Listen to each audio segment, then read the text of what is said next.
Have you ever wanted to play virtual reality with one of those super awesome VR treadmills, but were too worried about cost and space? Well, I just might have the affordable, compact solution you're looking for.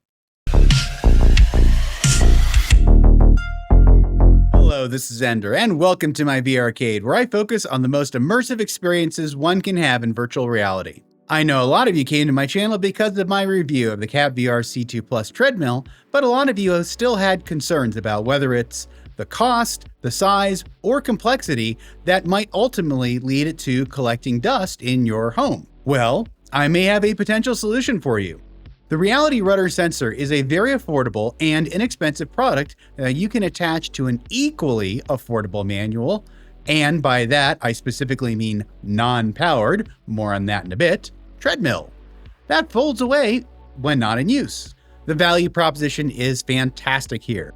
You can have a unidirectional treadmill compatible with many Steam VR games for about $150 for all the parts you need, not including a VR headset and gaming PC, of course, and there is no software to buy. And the software that is included is free and does not share your data. However, and I have to be extra clear here because this is the most frequently asked question about VR accessories, Reality Runner does not work with standalone games you buy on the MetaQuest store.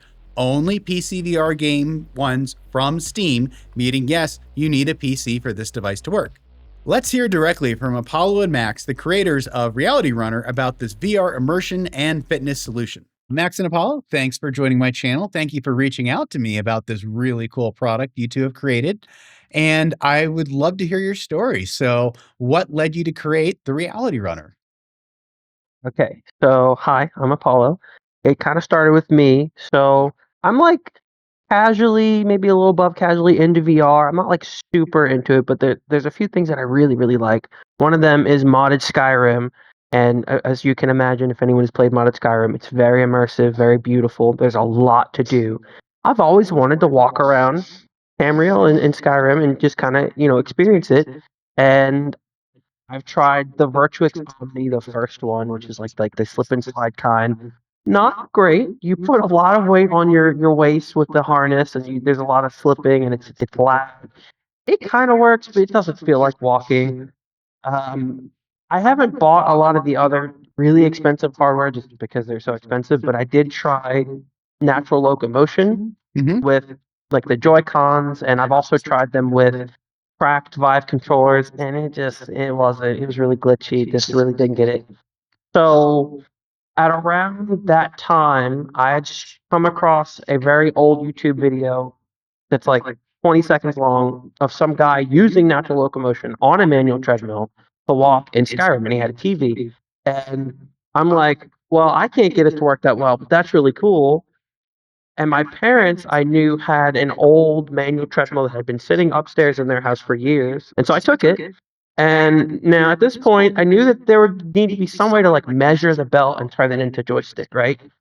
I am not a hardware guy. I'm a pretty good software guy. I had no idea how to do that. So I looked around and reached out to some places and tried to find anyone who can, do this skill that I don't have. And I met Max, and Max is, in all intents and purposes, the microcontroller guy, and put together all this really cool stuff. And through that process, we worked together for what was it, 10 months? Like a while back and forth. I think it's been about 10 or so. Yeah, 10 months.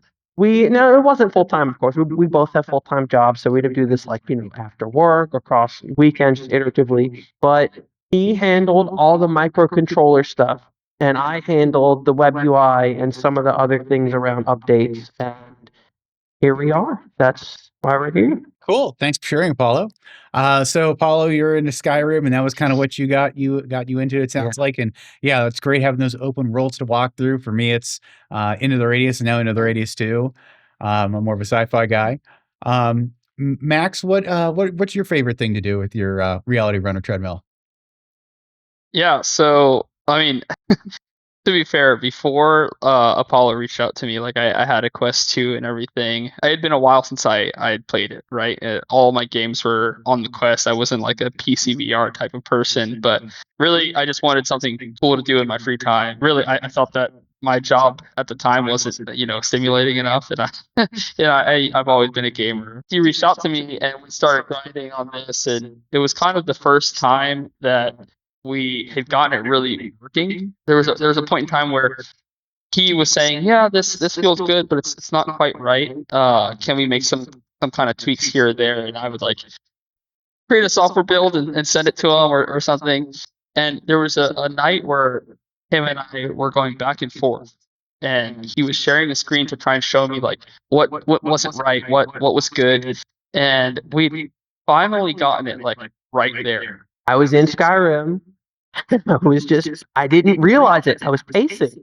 I was turning with the joystick, which some people I think were worried about, but you just don't think about it. Like I was just turning with the joystick to turn, like, reset my position and turn and just walking, and I was pacing for 20 minutes without realizing it. And I was just like, just in the world, just pacing. It was so natural. It was at that moment that I was like, wow, this looks so cool. Like, I want to try it out. And I went out and I bought a treadmill the next day off of my local marketplace. But my favorite thing has been going in and seeing what games we can get to work with 25 or so users. I just love seeing, like, someone just posted a video of their steps walking on the treadmill versus how it looks in game. And I love seeing it, like, actually click one to one, and how real it feels, especially when you watch the clips back afterwards, because all you see is just like the head bob because you're camera mounted, and you're actually walking. It looks like that game that came out last year, Body Cam, where it's like really realistic movement. It just looks just like that, but you're in VR, and I think it's awesome. So that's probably one of my favorite things about it. So we've got two components here. Each of you focus on one of them, hardware and software, right? Then you sell the sensor, make sure I'm saying this right, for at least the time this is recorded, $50 plus another $15 for the 3D printed ring, correct? If you buy that separately, so if you buy them at the same time, it's just a $10 add-on, so it's $60. Yeah. Okay, so $60 total. So that's the hardware. And then the way it works, it's a Hall effect sensor based on the the magnets in the ring rotate on the treadmill, and it picks up each of those magnets as it passes the sensor. And using the software, which has gone through a really cool update that I've just been able to pilot test or beta test, and now it's just gone live. You can actually play with a graph and make your speed increase at different rates using different graphs and plot points. If you're used to setting fan curves or building your computer, it looks just like that to me. You can also set a sprint threshold or not. One thing I'd like to clarify is that I did the hardware, so the circuit board, the magnet ring and all that stuff. But then I also did the software that's running on the sensor in terms of, counting all the pulses, all the magnets, and then converting that to an actual joystick value. And then Apollo manages our entire web interface. So, how, everything you're interacting with, everything that's going into actually program your settings and behaviors. It's kind of like you have this web interface that has all the settings, and then you have your sensor, and they kind of like pair together to get the behavior that you really want, right? And you're exactly right. So we have that curve editor, which is really big because every game is going to have a different speed curve program based off of how the developers wanted to make their character move, right? And that's really cool when you're using a joystick because you don't want it to take maybe 5 days to get somewhere. In terms of immersion, if you're using a treadmill, typically what you want to do is cancel any of that curve out. Right. That way, like we were discussing earlier, is that your one step on the treadmill is one step in game. Right. And so that's why we made this update. Beforehand, it was a little bit of a black box. We gave our users some control, but they didn't really have any of the intermediary. They only had like minimum value, maximum value, when do I sprint, things like that. But now you can completely control it. And what that allows you to do is not only match in game, but if you want to go a little faster without having to do as much work, you can do that too, right? And then on top of that, we have things like the fitness tracker and all that, which can be valuable if you're trying to keep track of how many calories you burn or just how far you've walked in game time, things like that. One thing I'll call out for your viewers is when we were developing the 2.0 update with the speed curve, I tried a couple different games, and one that really stood out was No Man's Sky. So it works great. There's a little bit of you have to mess around with Steam to get it to work, but it works great when it's configured. But in No Man's Sky, if you were using a regular joystick, like a regular VR joystick, they really accelerate. Like even a hair in No Man's Sky makes you go really fast. Okay. It's not a consistent speed, but it's like the lower end is much faster than most other games, especially Okay. Skyrim. So we had to make a profile for No Man's Sky that is very similar to Skyrim, but like half the speed at each point because No Man's Sky is just so fast. But we're really happy that with just a little bit of tweaking, we were able to get that working. And before our current update, that wouldn't have been possible, right? Because you wouldn't have been able to control that intermediary distance. You'd only be able to kind of go your max and min, basically. Right. Right, because I saw in the previous version it only had the sprint and the dead zone kind of, versus now you've got the speed, which is really cool and I need to spend more time with. The other thing I was asked about is when I go to my browser where I can control the settings and do all this, Apollo, is there going to be a subscription for that? Oh no, this is all built into the sensor. So the website you go to is being hosted by the sensor. That's why there's the Wi-Fi card in the web UI to just connect it to your Wi-Fi. No subscription. Everything that's there is stored on the sensor. So, if you move to a different computer or whatever, all your settings, all your activities, everything's going to be there. We're not really interested in the subscription fee. Nobody likes those. We're here to have fun. That doesn't feel like a lot of fun to me. That's awesome. One thing I want to add on to that is even if we send it to you, you don't ever have to connect it to an actual Wi-Fi network. The sensor will host its own Wi-Fi network for you to connect to and still connect to and control all the settings. So out of the box, it'll work without ever connecting to the internet. It's totally optional. Really, all it does is allow you to receive future updates if you want them. So all that fitness burning data and my weight, unless you're like me and sharing it on YouTube, then you keep it totally private, right?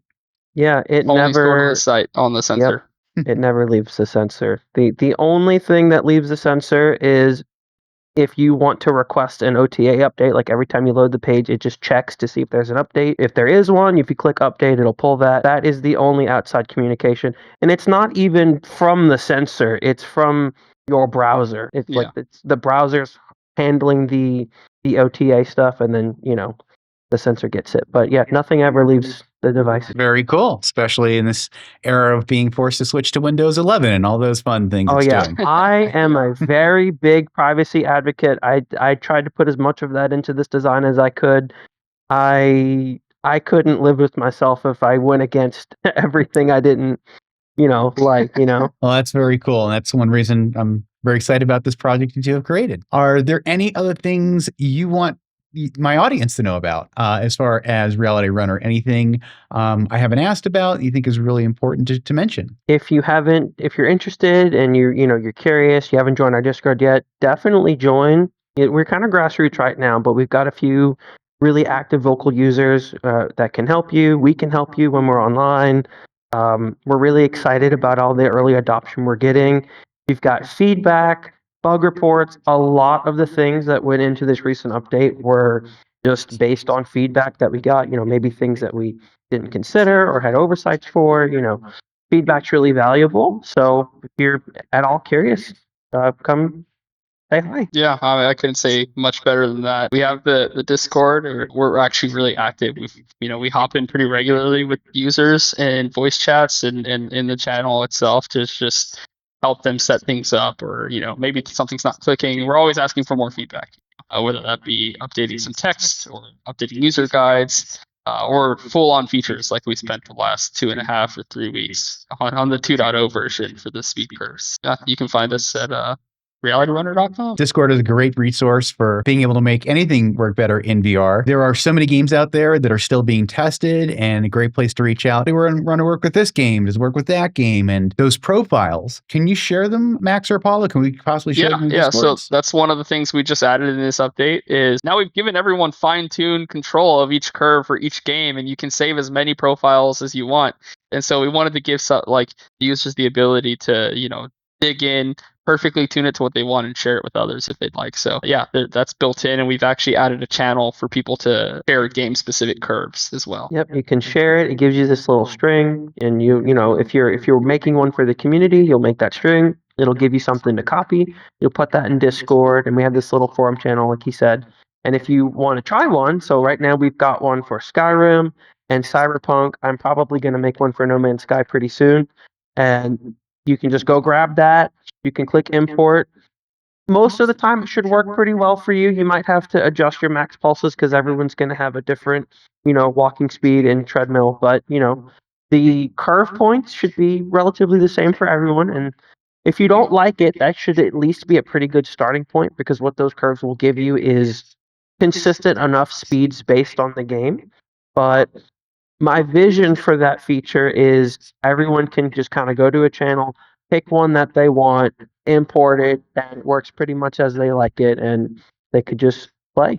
And so hopefully we can make that happen. Well, Max Apollo, thanks so much for joining me. Thanks for so much for your hard work on this really cool project, and I hope it continues to grow. Now, for my impressions, this product is absolutely worth the asking price, especially if you pick up the Sunny's Special on Facebook Marketplace, which is about the most common way to pick this up, or the most budget-friendly price possible, of $50 like I did. It's vastly more comfortable using your own shoes, or even barefoot if you want, for a casual stroll through VR chat. And because you can use a pretty minimal waist strap if you're just walking, more on that later, it folds out of the way when you're done using it. And if you ultimately decide it's not for you, it's not a big deal to get rid of it because you didn't invest that much into it. Another big benefit of this treadmill is because, well, it's an actual treadmill. So it's a very natural walking motion.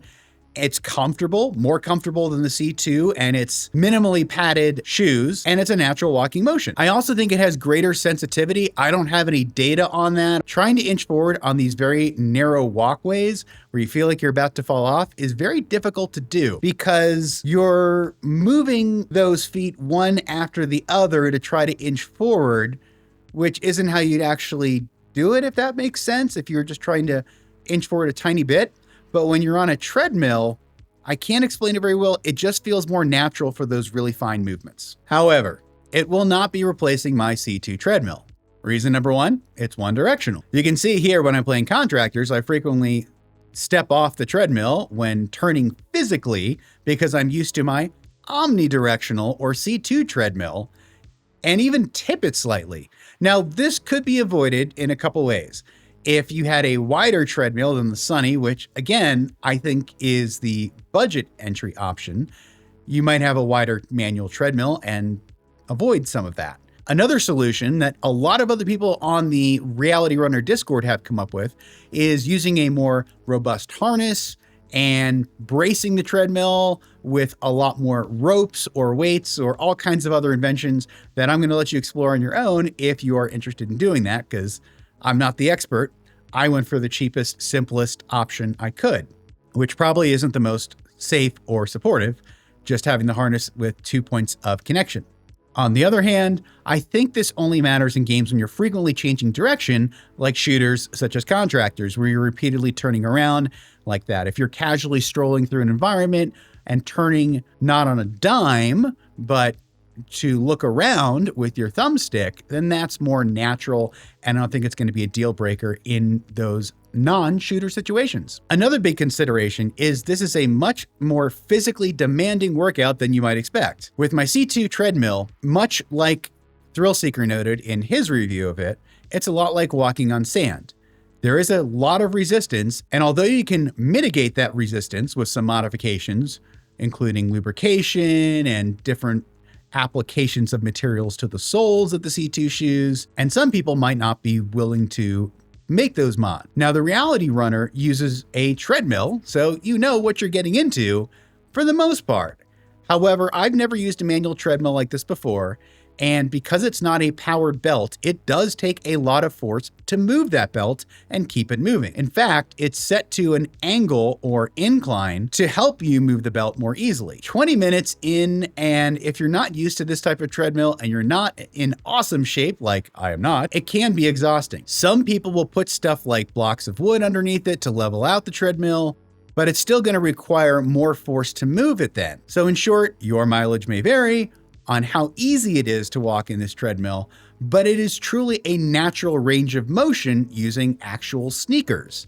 So I give it the edge on foot comfort and in a straight line immersion versus the shuffling or slide mill nature of a C2 Plus treadmill. I also found it doesn't seem to work with Pavlov, at least for the foreseeable future, because it simply doesn't have an Xbox controller supported, which is how the Reality Runner sensor appears to a virtual reality game. On the other hand, it is incredibly customizable with the acceleration curve and push the sprint button for you that you can also customize with this newest software update. So I give Reality Runner the edge on comfort and value, although it's lacking in the safety, versatility, or game compatibility categories of the C2 Plus and its competitors. As far as I'm aware, I haven't tested any of those, at least for now. I think the setup will vastly improve in compatibility and ease as more people start to use this product and share their profiles on the Reality Runner Discord. Also, if you don't use Discord, I think you'll find this a pretty frustrating experience because you'll be lacking that vital community support. I also realize I've fallen into the trap of comparing this Reality Runner device to the, depending on shipping, almost 90% more C2 treadmill, which isn't fair.